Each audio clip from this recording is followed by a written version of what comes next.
오늘 시간에는 아버지께서 아들로 만물을 지으시고 이 제목으로 하나님의 말씀을 살펴보도록 하겠습니다. 요한복음 1장 1절에서 태초에 말씀이 계시니라. 이 말씀이 하나님과 함께 계셨으니 이 말씀은 곧 하나님이시니라. 그가 태초에 하나님과 함께 계셨고 만물이 그로 말미암아 지은 바 되었으니 지은 것이 하나도 그가 없이는 된 것이 없느니라. 자, 태초에 말씀이 계셨다고 말씀을 하시고 있습니다. 그래서 이 말씀은 아들이 되겠고 이 아들이 하나님 곧 아버지와 함께 계셨다고 말씀을 하시고 있습니다. 그래서 아들은 독생자요 아버지는 만군의 여호와. 그래서 이 말씀은 곧 하나님이시니라. 이 아들은 곧 하나님. 여기서 하나님은 아들인 신을 말씀을 하고 있습니다. 그래서 이 하나님이라는 단어는 헬라어로 세우스라는 단어를 쓰고 있는데 신이라는 뜻이 되겠고 아버지인 신이 있고 또 아들인 신이 있다는 사실입니다. 그래서 만물이 그로 말미암아 지은 바 되었다고 말씀을 하고 있습니다. 만물이 아들로 말미암아 지은 바 되었는데 아버지께서 아들을 통해서 지으시게 되었다는 사실입니다. 바로 스스로 있는 자께서 태초에 태어난 아들을 통해서 만물을 창조하시게 되었다는 사실입니다. 잠언 8장 29절에서 땅의 기초를 정하실 때 내가 그 곁에 있어서 창조자가 되어 날마다 그의 기뻐하신 바가 되었으며 항상 그 앞에서 즐거워하였으며 사람이 거처할 땅에서 즐거워하며 인자들을 기뻐하였느니라.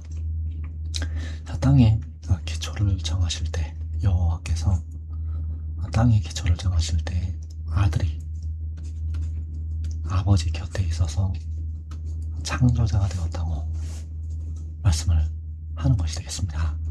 아버지 곁에 아들이 있어서 창조자가 되었다는 사실입니다. 그래서 아버지께서는 아들을 통해서 만물을 창조하시게 되었습니다. 그리고 마지막에 아들을 통해서 광야를 숲으로 만드시게 됩니다. 이사 41장 19절에서 내가 광야에는 백향목과 시티나무와 화석류와 들감람나무를 심고 사막에는 잣나무와 소나무와 황양목을 함께 두리니 우리가 보고 여호와의 손이 지으신 바요 이스라엘의 거룩한 이가 이것을 창조하신 바인 줄 알며 함께 헤아리며 깨달으리라. 자, 여호와께서 광야에 사막에 이 나무들 백향목 이 나무들을 함께 두신다고 말씀하셨습니다. 그래서 이것은 여호와의 손이 지으신 바요 이스라엘의 거룩한 이가 이것을 창조하게 된다는 사실입니다. 여호와께서 광야와 사막을 무성하게 피어나게 하신다는 사실입니다. 이사 51장 3절에서 나 여호와가 시온의 모든 황폐한 곳들을 위로하여 그 사막을 에덴 같게 그 광야를 여호와의 동산 같게 하였나니 그 가운데에 기뻐함과 즐거움과 감사함과 창왕한 소리가 있으리라. 자, 여호와께서 사막을 에덴 같게 광야를 여호와의 동산 같게 하신다고 말씀을 하셨습니다. 그래서 그 에덴 같게 하신 그곳에 기뻐함과 즐거움과 감사함과 창란한 소리가 있게 되는데, 바로 거기에 하나님의 택하신 백성들이 모이게 됩니다. 주 안에서 사는 자들과 각 나라에서 나오는 셀 수 없는 큰 무리가 그 에덴 동산 같게 변화가 된 그곳으로 모이게 된다는 사실입니다. 요한계시록 12장 13절에서 용이 자기가 땅으로 내쫓긴 것을 보고 남자를 낳은 여자를 박해하는지라.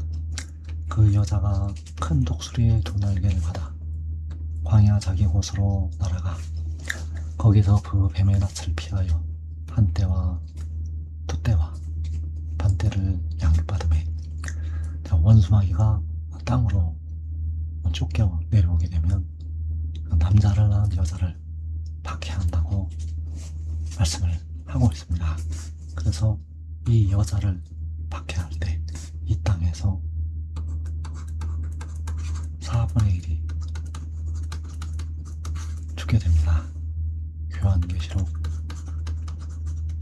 6장에서 그 여자를 박해할 때 이 땅의 4분의 1이 죽는다는 것. 그 후에 그 여자가, 하나님의 백성들이 큰 독수리의 두 날개를 받아서 광야 자기 곳으로 날아가게 됩니다. 그래서 그 광야가 에덴 같게 여호와의 동산 같게 변화가 된다는 사실입니다. 그래서 거기에서 하나님의 백성들이 하늘로 올라가게 되고 그 땅에 두 증인이 남아서 주토대가 남아서 전 3년 반 동안 양육을 받게 됩니다. 그래서 한때와 두때와 반때 전 3년 만에 두 증인이 이 땅에 하늘의 일을 전파하게 되고, 그때 늦게나마 깨달은 자들이 그곳에 모여서 양육을 받게 됩니다. 그래서 하나님의 백성들이 큰 독수리의 두 날개를 받을 때 그 광야가 무성하게 피어나게 된다는 사실입니다. 이사 35장 1절에서 광야와 메마른 땅이 기뻐하며 사막이 백합화같이 피어 즐거워하며 무성하게 피어 기쁜 노래로 즐거워하며 레바논의 영광과 갈멜과 사론의 아름다움을 얻을 것이라. 그것들이 여호와의 영광 곧 우리 하나님의 아름다움을 보리로다. 광야와 사막이 무성하게 피어난다고 말씀을 하셨습니다. 왜냐하면 여호와의 손이 창조를 하시기 때문입니다. 여호와의 손이 이 일들을 창조하신다는 것. 그래서 그 광야 자기 곳에서 하나님의 백성들이 올라가게 된다는 뜻입니다. 호세 1장 11절에서 이에 유다 사람과 이스라엘 자손이 경우요 한 우두머리를 세우고 그 땅에서부터 올라오리니 이스라엘의 날이 클 것이미로다. 하나님의 백성들이 함께 모여서 한 우두머리를 세우고 그 땅에서부터 올라오게 됩니다. 그 땅은 바로 광야와 사막이 무성하게 피어난 그곳이 되겠고, 그 백성들이 큰 독수리의 두 날개를 받아서 가게 되는 광야 자기 곳. 그래서 여호와께서 그 광야와 사막을 에덴같이 여호와 동산같이 만드시게 되고, 거기에 모인 백성들이 그 광야에서, 그 사막에서, 그 무성하게 피어난 그곳에서부터 올라가게 된다는 뜻입니다. 그래서 그 땅에 남게 될 두 층위를 향해서 그 아들이 이 말을 하게 됩니다. 요한 54장 2절에서 내 아버지 집에 거할 곳이 많도다. 그렇지 않으면 너희에게 일렀으랴. 내가 너희를 위하여 거처를 예비하러 가노니 가서 너희를 위하여 거처를 예비하면 내가 다시 와서 너희를 내게로 영접하여 나 있는 곳에 너희도 있게 하리라. 자, 여기서 내가 너희를 위하여 거처를 예비하러 간다고 말씀을 하고 있습니다. 그래서 내가는 호사 1장에서 한 우두머리가 되겠고, 너희는 두 층일, 한 때와 두 때와 반때 일하게 될 두 층일을 위해서 거처를 예비하러 가게 됩니다. 그래서 그가 가는 것이 그 땅에서부터 올라오는 것을 말씀하고 있다는 뜻입니다. 이사 32장 18절에서 내 백성이 화평한 집과 안전한 거처와 조용히 쉬는 곳에 있으려니와 그 숲은 우박에 상하고 성읍은 파괴되리라. 자, 내 백성이 화평한 집에 있을 것이라고 말씀을 하셨습니다. 그 땅에서부터 올라와서 화평한 집과 안전한 거처와 조용히 쉬는 곳에 있게 됩니다. 그러나 이제 전 3년만이 끝날 때